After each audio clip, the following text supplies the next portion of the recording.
ঝালকাঠির নলছিটি সেবা digital diagnostic সেন্টারের তৃতীয় বর্ষপূর্তি উপলক্ষে বিনামূল্যে চিকিৎসা সেবা দেওয়া হয়েছে। শনিবার 18 অক্টোবর দিনব্যাপী বিভিন্ন ধরনের রোগীদের বিশেষজ্ঞ চিকিৎসকরা সেবা দেন। স্থানীয়দের স্বাস্থ্যসেবার মান উন্নয়নের লক্ষ্যে নলছিটি উপজেলা স্বাস্থ্য কমপ্লেক্সের পাশে এই প্রতিষ্ঠানটি 2022 সালে প্রতিষ্ঠা করেন কয়েকজন উদ্যোক্তা।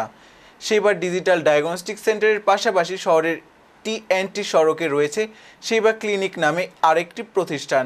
এ দুটি প্রতিষ্ঠানের ব্যবস্থাপনা পরিচালক নাসিম সর্দার জানান, তৃতীয় বর্ষপূর্তি উপলক্ষে বিনামূল্যে 2 শতাধিকেরও বেশি রোগী চিকিৎসা সেবা নিয়েছেন।